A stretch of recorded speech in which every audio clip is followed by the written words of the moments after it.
The so place. It is clear that the world is purely parodic. In other words, that each thing seen is the parody of another, or is the same thing in a deceptive form. Ever since sentences started to circulate in brains devoted to reflection, an effort at total identification has been made. Because with the aid of a cupola, each sentence ties one thing to another. All things would be visibly connected if one could consider at a single glance in its totality the tracings of Adrian's thread leading thought into its own labyrinth. But the cupola of terms is no less irritating than the copulation of bodies.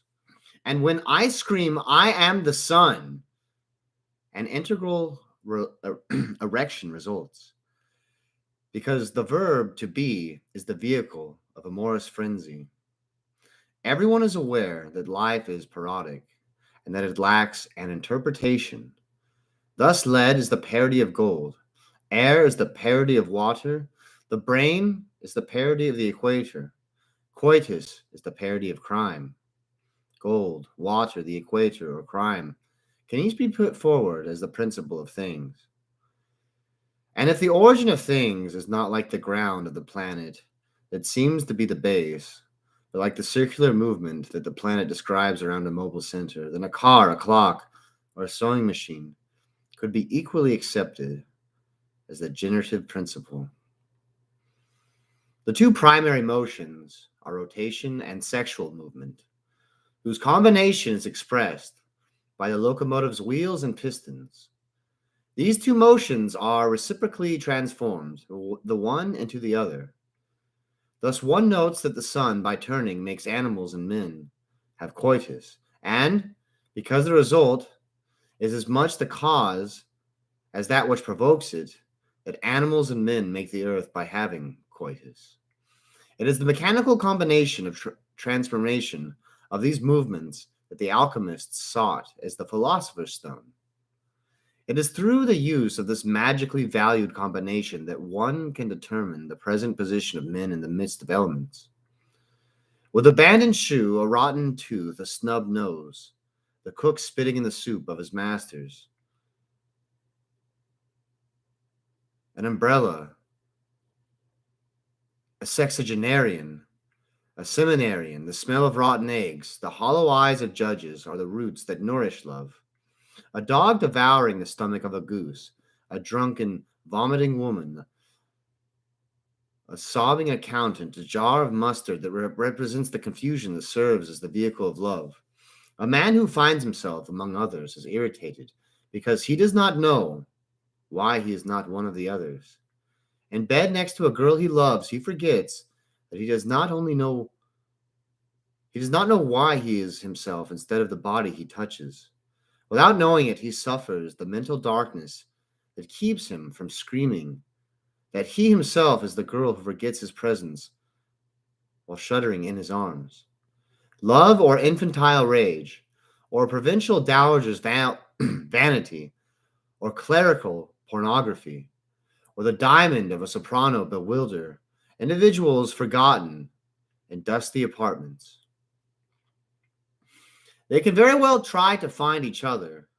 They will never find anything but parodic images, and they will fall asleep as empty as mirrors. The absent and inert girl hanging dreamless from my arms is no more foreign to me than the door or window through which I can look or pass. I rediscover indifference, allowing her to leave me when I fall asleep. Through an inability to love what happens, it is impossible for her to know whom she will rediscover when I hold her, because she obstinately attains a more complete forgetting. The planetary systems that turn in space like rapid disks, and whose centers also move, describing an infinitely larger circle, only move away continuously from their own position in order to return it, completing their rotation. Movement is the figure of love, and capable of stopping at a particular being and rapidly passing from one to the other. But the forgetting that determines it in this way is only subterfuge of memory. A man gets up as brusquely as a spectator in a coffin and falls in the same way. He gets up a few hours later and then he falls again. And the same thing happens every day. The great coitus with the celestial atmosphere is regulated by the terrestrial rotation around the sun. Thus, even though terrestrial life moves to the rhythm of this rotation, the image of this movement is not the turning earth, but the male shaft penetrating the female, almost entirely emerging in order to re-enter. Love and life appear to be separate only because everything on earth is broken apart by vibrations of various amplitudes and durations. However, there are no vibrations that are not conjugated with a continuous circular movement. In the same way, a locomotive rolling on the surface of the earth is the image of a continuous metamorphosis. Beings only die to be born, and the manner of phalluses that leave bodies in order to enter them. Plants rise in the direction of the sun and then collapse in the direction of the ground. Trees bristle the ground with a vast quantity of flowered shafts raised up to the sun. The trees that forcefully soar end up burned by lightning, chopped down, or uprooted, return to the ground, that they come back in another form. But their polymorphous coitus is a function of uniform terrestrial rotation. The simplest image of organic life, united with rotation, is the tide. From the movement of the sea, uniform coitus of the earth with the moon, comes the polymorphous and organic coitus of the earth with the sun. But the first form of solar love is a cloud raised up over the liquid element. The erotic cloud sometimes becomes a storm and falls back to the earth in the form of rain, while lightning staves in the layers of the atmosphere. The rain is soon raised up again in the form of an immobile plant. Animal life comes entirely from movement of the seas. And, inside bodies, life continues to come from salt water. The sea, then, has played the role of the female organ that liquefies under the excitation of the penis. The sea continuously jerks off. Solid elements contained in brood and water, animated by erotic movement, shoot out in the form of flying fish.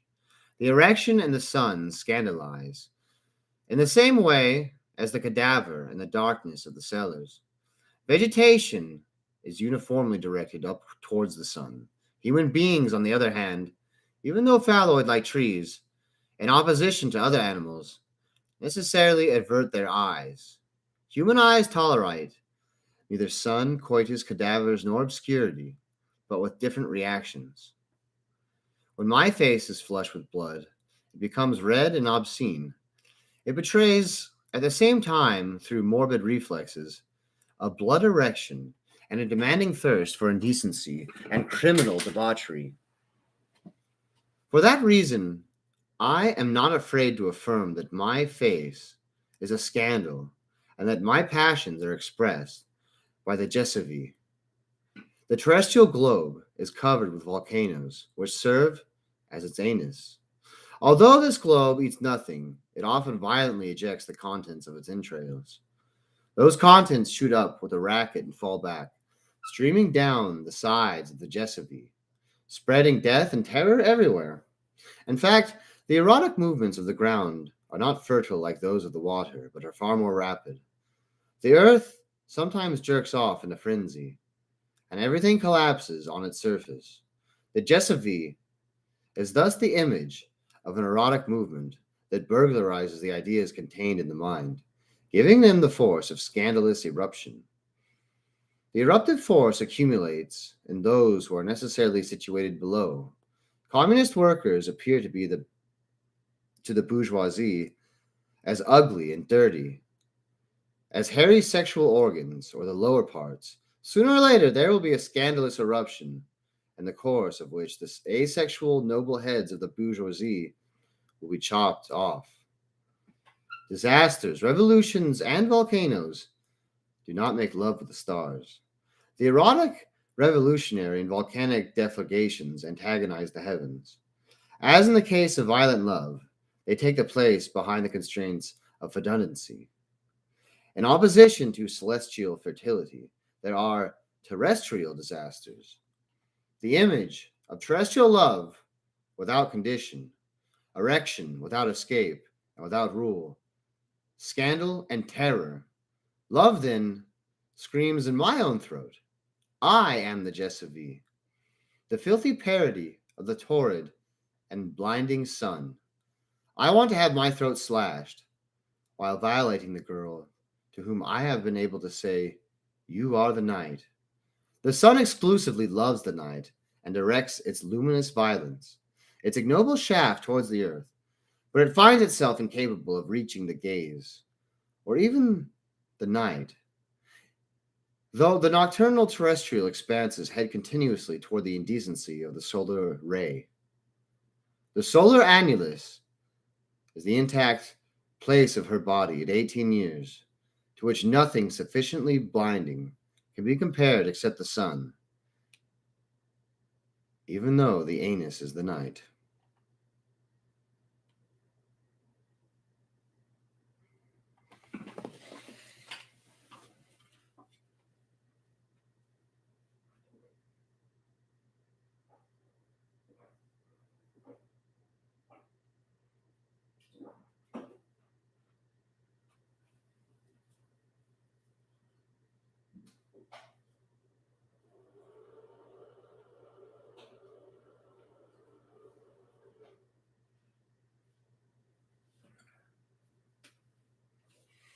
I guess really what I can take from that is dichotomy.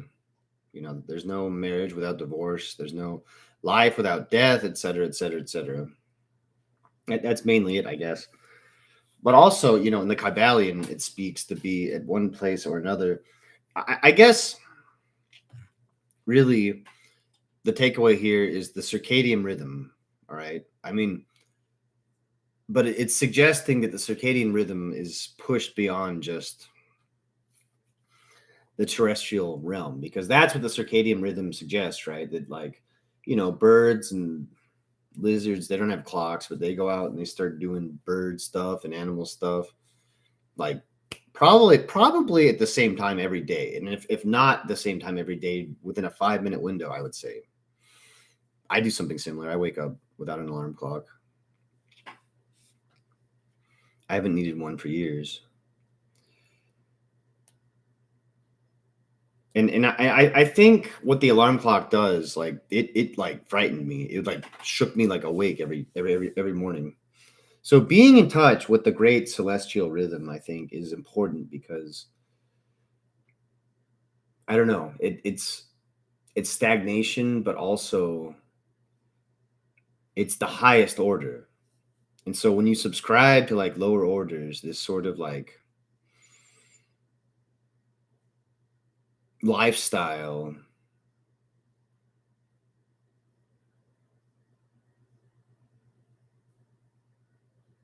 it'll by subscribing to a lower order, you will no longer be receptible to the higher order. It's just there's priorities there, you know. Now, I'm not saying it's impossible to do both, because that sounds like the best of both worlds, quite literally. That seems like something to achieve, to be in this material world, but also be in the celestial. But it's hard. But a balance is needed no matter what, because I have these revelations, but without grounding myself in the material, it's hard to express myself. Most materialists, even though they have wanted to do away with all spiritual entities, ended up posting an order of things whose hierarchical relations mark it as specifically idealist. They situated dead matter at the summit of a conventional hierarchy of diverse facts without perceiving that in this way they gave in to an obsession with the ideal form of matter, with a form that was closer to any other to what matter should be, dead matter, the pure idea. And God, in fact, answered a question the same way, a question that can only be posed by philosophers, the question of essence of things, precisely by the idea by which things become intangible. Classical materialists did not really even substitute causation for the must be. Their need for external authority, in fact, placed the must be of all appearance and the functional role they unconsciously assigned the idea of science. If the principle of things they defined is precisely the stable element that permitted science to continue an apparently unshakable position, a veritable divine entity, or rather eternity, this choice can be attributed to chance. The conformity of dead matter to the idea of science is, among most materialists, substituted for the religious relations earlier established between the divinity and his creatures, the one being the idea of the others. Materialism will be seen as a senile idealism to the extent that it is not immediately based on psychological or social facts, instead of on artificially isolated physical phenomena. Thus it is from Freud, among others, rather than from long dead physicists, whose ideas today have no meaning, that a representation of matter must be taken. It is of little importance that fear of psychological complications causes timid souls to see in this attitude an aversion or a special or a return to spiritual values. When the word materialism is used, it is time to designate the direct interpretation, excluding all idealism of raw phenomena, and not a system founded on the fragmentary elements of an ideological analysis, elaborated under the sign of religious relations. A dictionary begins when it is no longer A dictionary begins when it no longer gives the meaning of words, but their tasks. Thus, formless is not only an adjective having a given meaning, but a term that serves to bring things down in the world, generally requiring that each thing have its form. What it designates has no rights in any sense and gets itself squashed everywhere, like a spider or an earthworm. In fact, for academic men to be happy, the universe would have to take shape. All of the philosophy has no other goal. It is a matter of giving a frock coat to what is a mathematical frock coat. On the other hand, affirming that the universe resembles nothing and is only formless amounts to saying that the universe is something like a spider or spit. I might come back to that one. That one might need a second reading. But I've had enough time to reflect on the one I just read, Materialism, that talks about materialists.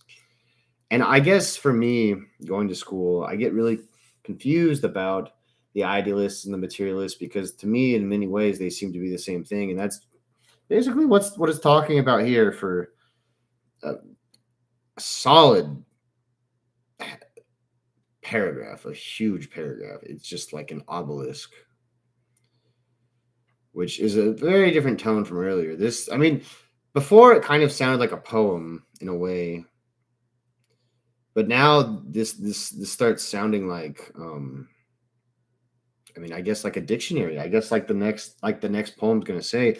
But also this materialism, it talks about another theme of the last one, which I'm sure a lot of people might have picked up on or not. I did immediately when I saw it.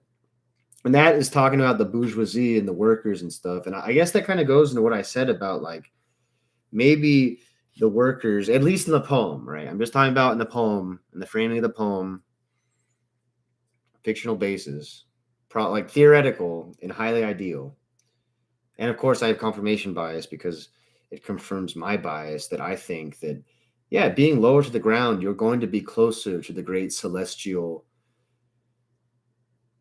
rhythm. That almost goes without saying. So that's why they would be closer, and that's why they would revolt. And of course, it talks about what they do, but it makes the proletariat seem active, and it makes their owners seem inactive. And what I like about this is, at least in this context, it makes the have-nots haves, because this whole haves and have-nots things just goes on and on and on, and anyone can have not themselves. So it's kind of cool to see someone have a have for a change. But getting back to this materialism one, which I guess goes into the other one, yeah, no, you can idealize the material. You can hella idealize the material. So I guess it just goes back to the first line of the first one, which is, it is clear that the world is purely parodic. In other words, that each thing seen is the parody of another, or is the same thing in a deceptive form. And see, I almost like think that first one that I read, that it has two parts, because it goes into this like whole parody thing, which I would call the pendulum. I would not call it a parody. I would call it a pendulum, because they're not. I don't know. I feel like it's more of a pendulum. That's all I'll say. I guess they both work. A dictionary begins when it no longer gives the meaning of words, but their tasks. Thus, formless is not only an adjective having a given meaning, but a term that serves to bring things down in the world, generally requiring that each thing have its own form. But what it designates has no rights in any sense, and gets itself squashed everywhere, like a spider or an earthworm. In fact, for academic men to be happy, the universe would have to take shape. All of philosophy has no other goal. It is a matter of giving a frock coat to what is a mathematical frock coat. On the other hand, affirming that the universe resembles nothing and is only formless amounts to saying that the universe is something like a spider or spit. Okay, well, he repeats almost, he says a spider and earthworm, and then he says a spider or spit. And, spit and earthworms are kind of both, I guess, gross. They both have that in common. I, I almost don't look into this one too much. I don't think it has anything to do with philosophers or scientists. I think it has everything to do with just that first one. A dictionary begins when it no longer gives the meanings of words, but their tasks. To me, that's just telling me that from now on, most of what I'm reading is either going to prepare me for what I'm reading, or it's just another entry.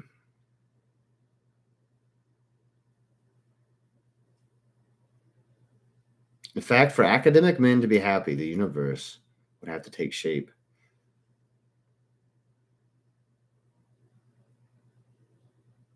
There's something important there. The sun, from the human point of view, in other words, as it is confused with the notion of noon, is the most elevated conception. It also is the most abstract object, since it is impossible to look at it fixedly at that time of day. If we describe the notion of the sun in mind of one whose weak eyes compel him to emasculate it, the sun must be said to have the poetic meaning of mathematical serenity and spiritual elevation. If, on the other hand, one obstinately focuses on it, a certain madness is implied, and the notion changes meaning, because it is no longer production that appears in light, but refuse or combustion, adequately expressed by the horror emanating from a brilliant arc lamp.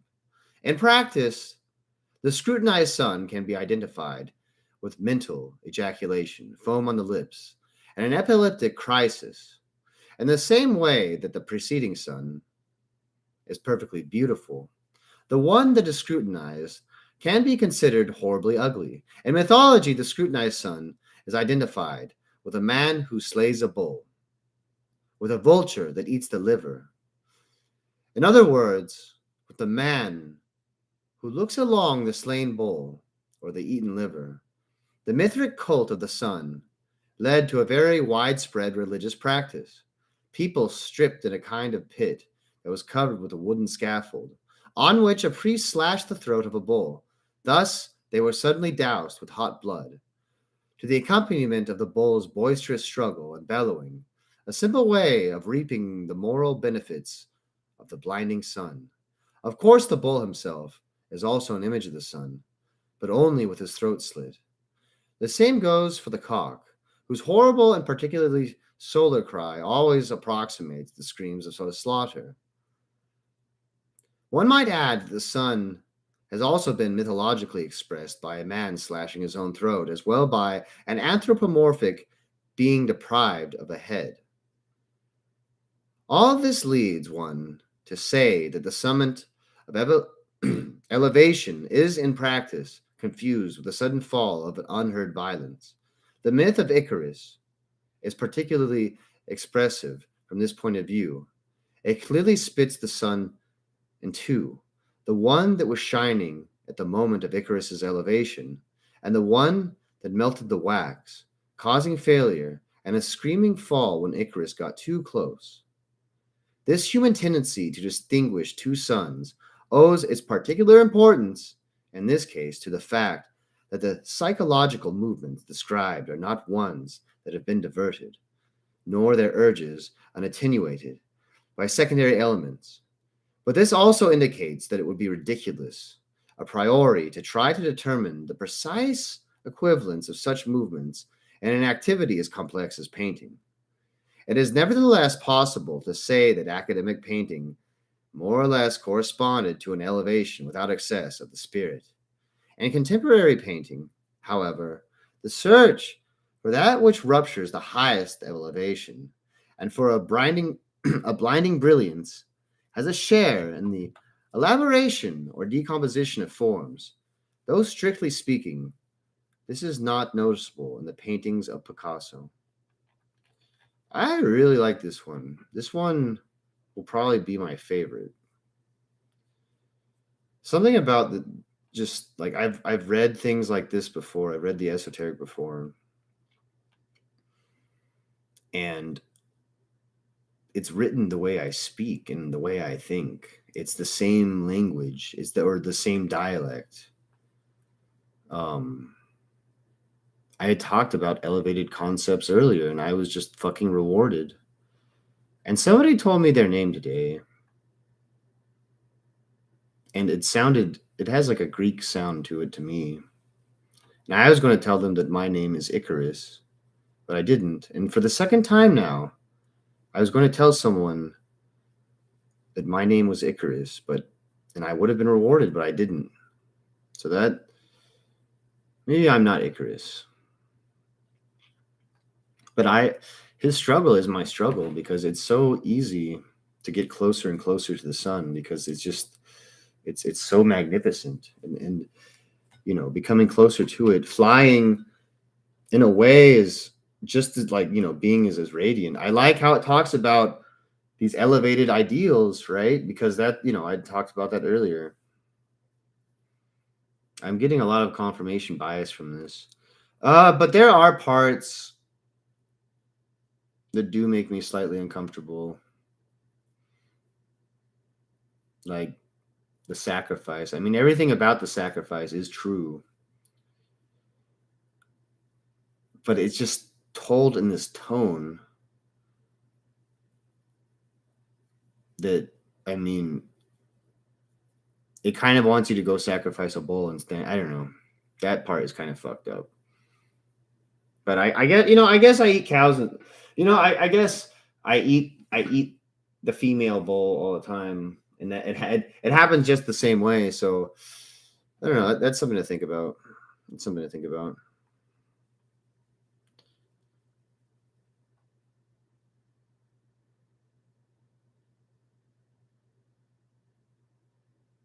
Okay, so this one is making references to the first one.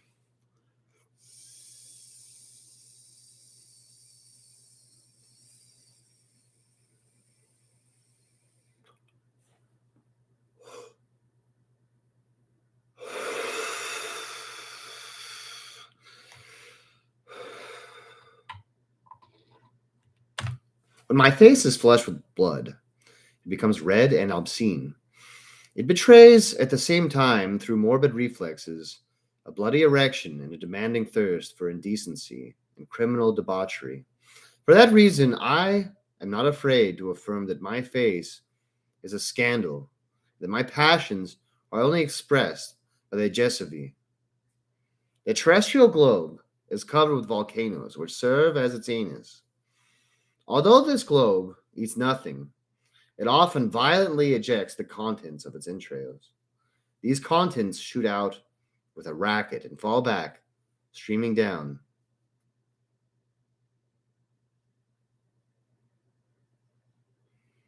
It either didn't say that or it wasn't written like that. I think. I don't know. I find now that I'm guarded.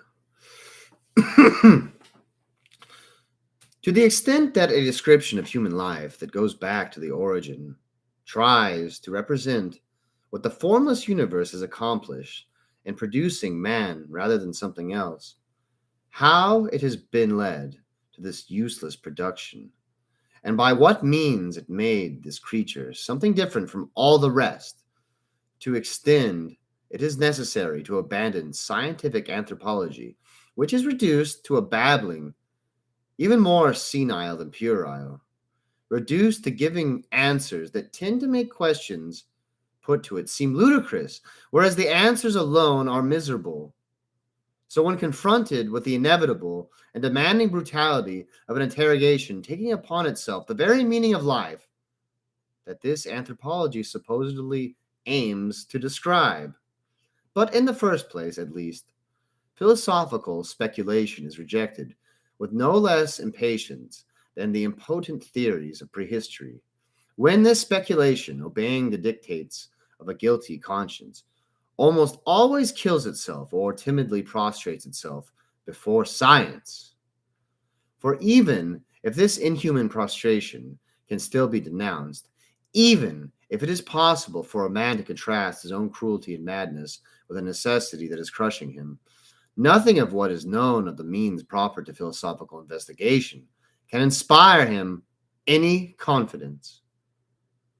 Philosophy has been, up to this point, as much as a science, as an expression of human subordination, and when man seeks to represent himself, no longer as a movement of homogeneous process, of a necessary and pitiful process, but as a new laceration with a lacerated nature, it is no longer the leveling phraseology coming to him from the understanding that can help him. He can no longer recognize himself in the degrading chains of logic, but he recognizes himself instead, not only with rage, but in ecstatic torment, and the virulence of his own phantasms. Nevertheless, the introduction of a lawless intellectual series into the world of legitimate thought defines itself at the outset as the most arduous and audacious operation. And it is evident that if it were not practiced without equivocation, with a resolution and a vigor rarely attained in other cases, it would be the most vain operation. Outside of a certain inaccessibility of fear, it is a question here essentially of undergoing, without being overwhelmed, the attraction of the most repulsive objects to conditions thrust themselves on anyone whose object is to invest understanding with a content that will remain foreign to it. And they do so not only on a clear and distinct way, but as imperative prescriptions.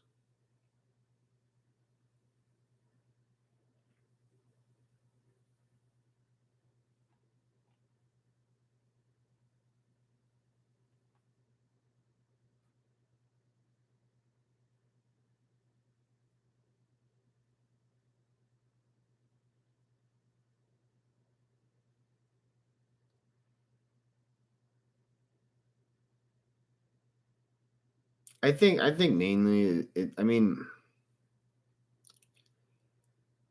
all what this talks like to me is there's like this sort of empiricism that exists.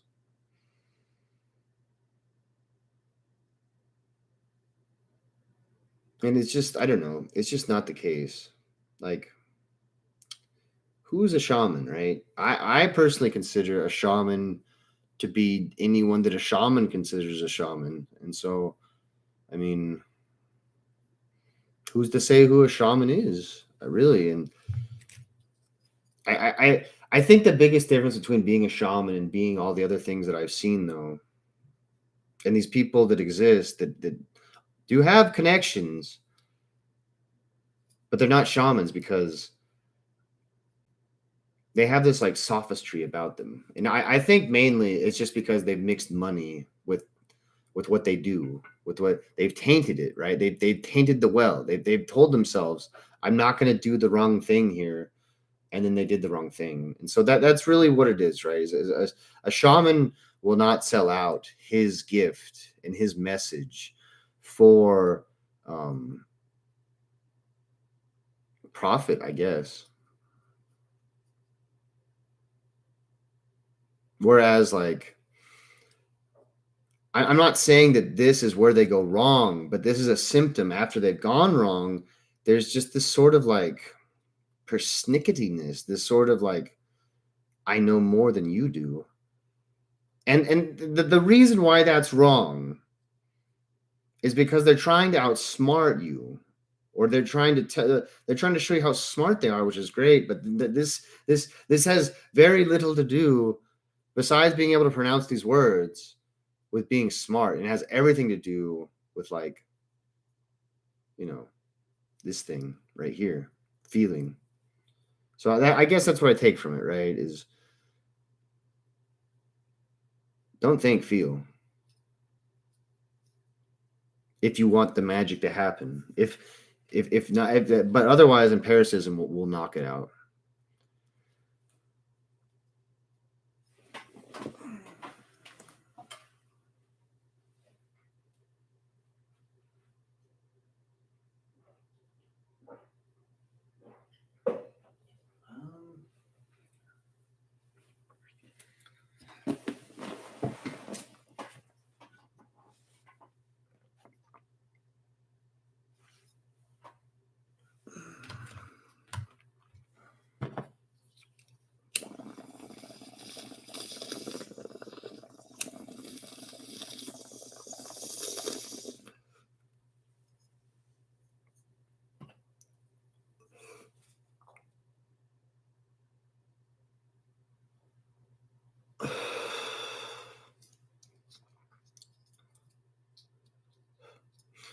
In the first place, methodical knowledge can only be brushed aside to the extent that it has become an acquired faculty since, at least in the present circumstances, without close contact with the homogeneous world of practical life, the free play of intelligible images would lose itself and would dissolve fatally in a region where no thought and no word would have the slightest consequence. It is thus necessary to start by reducing science to a state that must be defined by the term subordination, and such a way that one uses it freely, like a beast of burden, to accomplish ends which are not its own. Left to itself, free, in the poorest sense of the word, where liberty is only impotence, inasmuch as the legacy, as the first condition of existence, was the task of dissipating and annihilating mythological phantasms, nothing could keep science from blindly emptying the universe of its human content.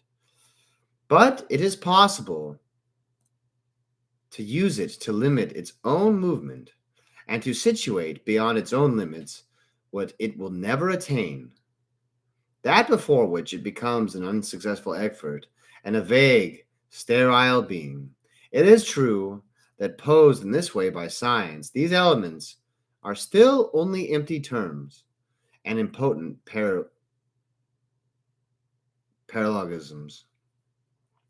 It is only after having passed from these exterior limits of another existence to their mythologically lived content that it becomes possible to treat science with the indifference demanded by its specific nature.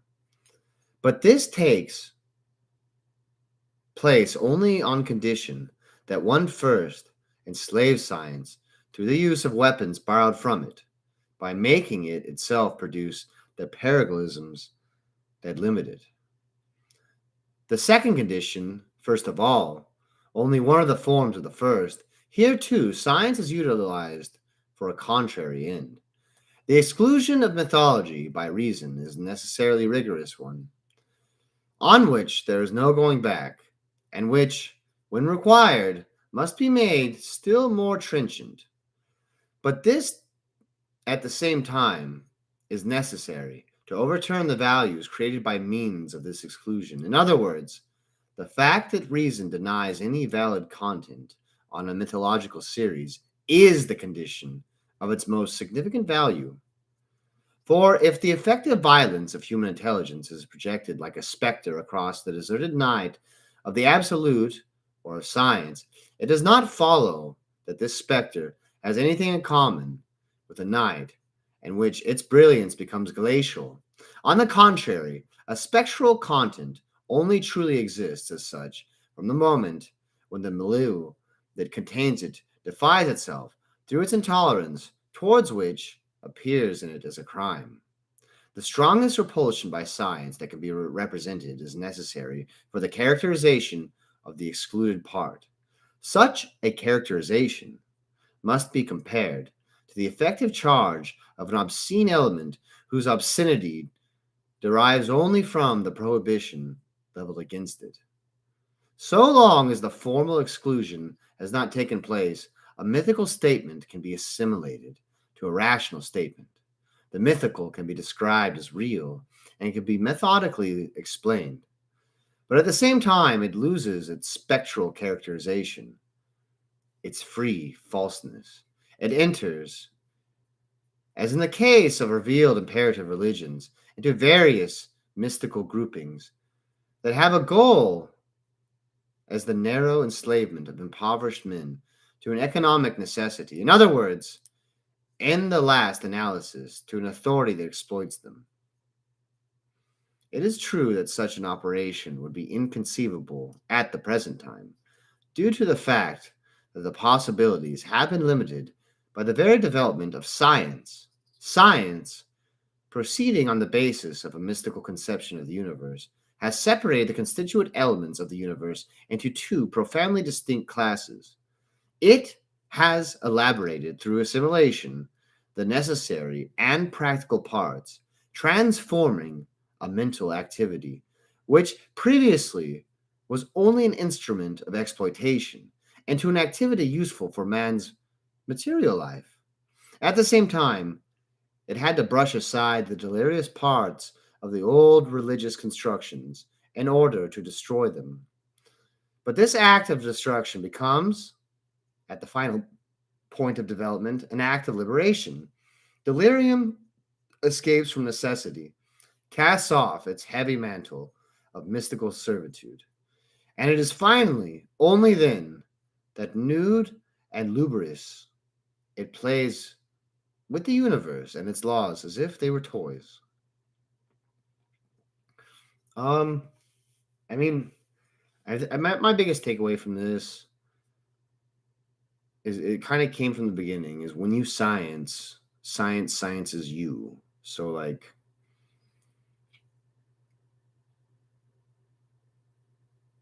it's easy to get carried away with it, but also it's been made into a tool, a useful tool. Starting with these two principles, and supposing that the first condition, which requires a scientific knowledge of the objects considered, has at least to a large extent been met, nothing stands in the way of a phantom-like and adventurous description of the universe. What remains to be said about the ways in which this description proceeds, and about the relations of the finished description with the object it describes, can only be a reflection on the realized experience. The eye, at the summit of the skull, opening on the incandescent sun in order to contemplate it in a sinister solitude, is not a product of the understanding, but is instead an immediate existence. It opens and blinds itself like a conflagration, or like a fever that eats the being, or more exactly the head, And thus it plays the role of a fire in a house. The head, instead of locking up life as money is locked in a safe, spins it without counting. For, at the end of this erotic metamorphosis, the head has received the electric power of points. This great burning head is the image and the disagreeable light of the notion of expenditure. Beyond the still, empty notion, as it is elaborated on the basis of methodical analysis. From the first myth, it is identified not only with life, but the loss of life, with degradation and death, starting from the being who bore it. It is not at all an external product, but the form that this being takes in its lubrous avatars, and its ecstatic gift he makes of himself as obscene and nude victim. And a victim not before an obscure and immaterial force, but before great howls of prostitutes' laughter.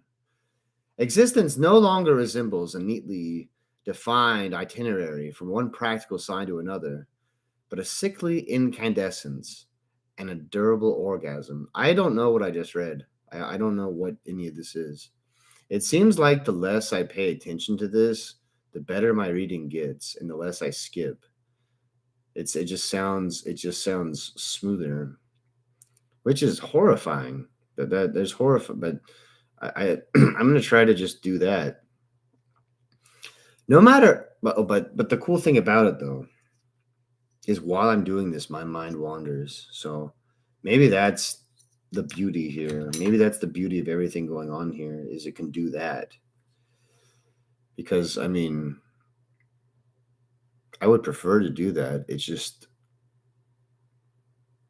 It's hard having something to channel that, right? Because you could like focus on something, but that your mind's not going to wander. But like if I don't have something to focus on, then my mind's wandering like indirected.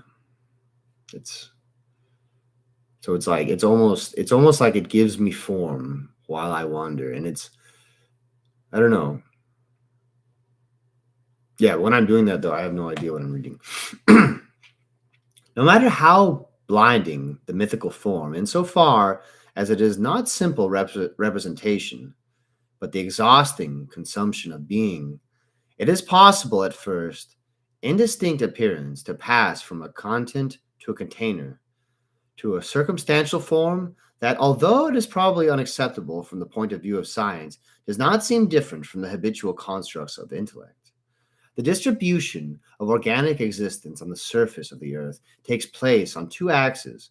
The first, vertical, prolongs the radius of the terrestrial sphere. The second, horizontal, is perpendicular to the first. Vegetation develops more or less exclusively on the vertical axis, which is also the axis of the fall of bodies. On the other hand, the development of animal life is situated or tends to be situated on the horizontal axis. But although, generally speaking, their movements are only slip gaze, parallel to the lines described by the rotation of the terrestrial globe, animals are never completely foreign to the axis of vegetal life. Thus, existence makes them raise themselves above the ground when they come into the world, and a relatively stable way when they exit from sleep or love. On the other hand, sleep and death abandon bodies to a force directed from high to low. Their skeleton, even in the most regular cases, is not perfectly adjusted to a horizontal trajectory. The skull, and thus the orifice of the eyes, are situated above the level of the anal vertebrae.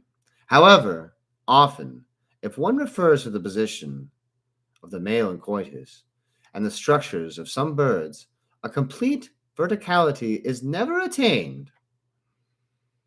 Only human beings, tearing themselves away from the peaceful animal horizontality at the cost of the ignoble and painful efforts that can be seen in the faces of the great apes, have succeeded in appropriating the vegetal erection and letting themselves be polarized in a certain sense by the sky. It is thus that the earth, whose immense regions are covered with plants that everywhere flee it in order to offer and destroy themselves endlessly, in order to project themselves into an alternately light and dark celestial void, releases to the disappointing immensity of space, the totality of laughing or lacerated men. But in this liberation of man, which leads to a suffocating absence of limits on the surface of the globe, human nature is far from surrendering without resistance. For if it is true that his blood, bones, and arms, that the shuddering of his pleasure, if it is true that his senile laughter and his insipid hate are endlessly lost and rise towards a sky as beautiful as death, as pale and implausible as death, his eyes continue to fetter him tightly to vulgar things, in the midst of which necessity has determined his steps. The horizontal axis of vision, to which the human structure has remained strictly subjected, in the course of the man's wrenching rejection of animal nature, is the expression of a misery that all the more oppressive in that is apparently confused with serenity. For the anthropologist, who can only observe it, the contradiction of axes, the human structure is devoid of meaning. And if, without being able to explain itself, anthropology underscored the importance of the axes, it would only betray an unjustifiable tendency towards mysticism.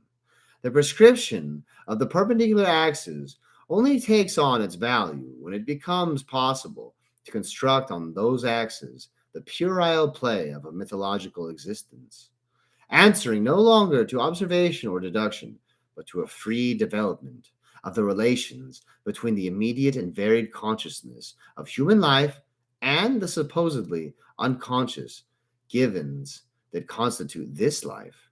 Thus, the pineal eye, detaching itself from the horizontal system of normal ocular vision, appears in a kind of nimbus of tears, like the eye of a tree, or perhaps like a human tree. At the same time, this ocular tree is only a giant pink penis, drunk with the sun and suggesting or soliciting the nauseous malaise, the sickening despair of vertigo, and the transfiguration of nature, during which vision itself, attracted by nausea, is torn out and torn apart by the sunburst into which it stares. The erection ceases to be a painful upheaval on the surface of the earth, and in a vomiting of flavorless blood, it transforms itself into a vertiginous fall in celestial space, accompanied by a horrible cry. The sun, situated at the bottom of the sky like a cadaver at the bottom of a pit, answers this inhuman cry with the spectral attraction of decomposition. Immense nature breaks its chains and collapses into the limitless void. A severed penis, soft and bloody, is substituted for the habitual order of things. In its folds, where painful jaws still bite, pus, spittle, and larvae accumulate, deposited by enormous flies, fecal, like the eye painted at the bottom of a vase. This sun, now borrowing its brilliance from dead and death, has buried existence in the stench of the night. The terrestrial globe, wow.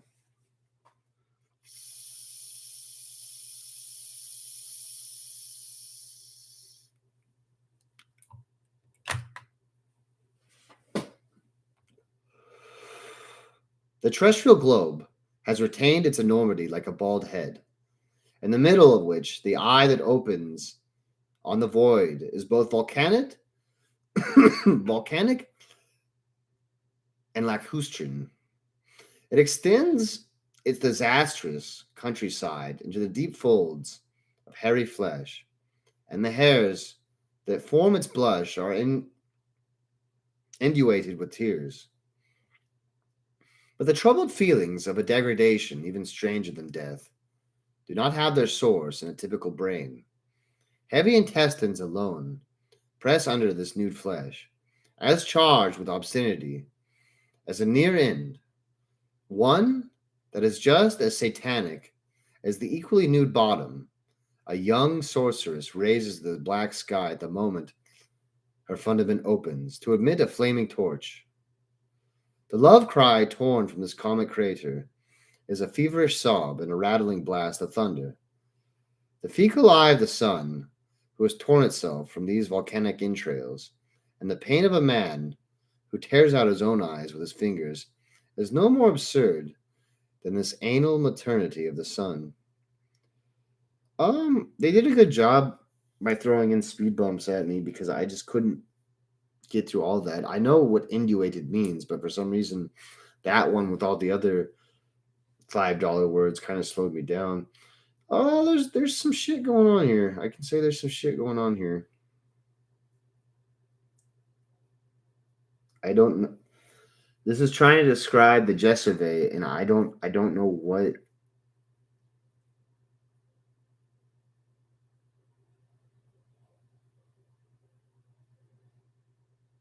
I I can't. It's making a lot of comparisons between like gross things. Did it like it did this at the beginning, right? This sort of like it just talked about like things that are the universe and things that are linked, things that are good and bad that are linked, and that's what the universe is. And so I can't help but feel like the Jessave is tied into that very directly. Um, this one's more of a poem than a definition, though that's not mutually exclusive.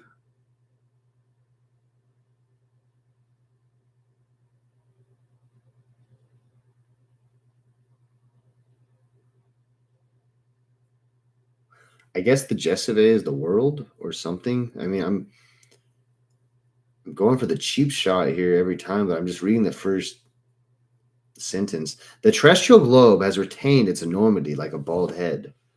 So I mean, it's like it's giving the world. It's like anthropomorphizing the world.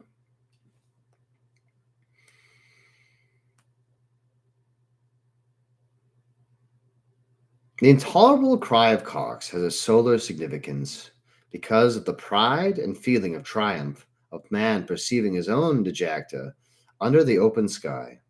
In the same way, during the night, an immense troubled love, sweet as a young girl's spasm, abandons and throws itself into a giant universe, with the intimate feelings of having urinated the stars. In order to renew this tender pact between belly and nature, a rotting forest offers its deceptive latrines, swarming with animals, colored or venomous, insects, worms, and little birds. Solar light decomposes in the high branches.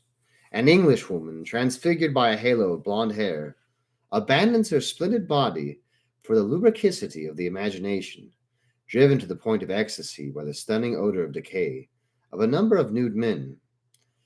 Her humid lips open to kisses like a sweet swamp, like a noiseless flowing river, and her eyes, drowned in pleasure, are as immensely lost as her mouth. Above the entwined human beasts who embrace and handle her, she pushes her marvelous head, so heavy with dazzlement, and her eyes open in a scene of madness. Near a round pit, freshly dug in the midst of exuberant vegetation, a giant female gibbon struggles with three men, who tie her with long cords. Her face is even more stupid than it is ignoble, and she lets out an unbelievable scream of fear, screams answered by the various cries of small monkeys in the high branches. Once she is trestled up like a chicken with her legs folded back.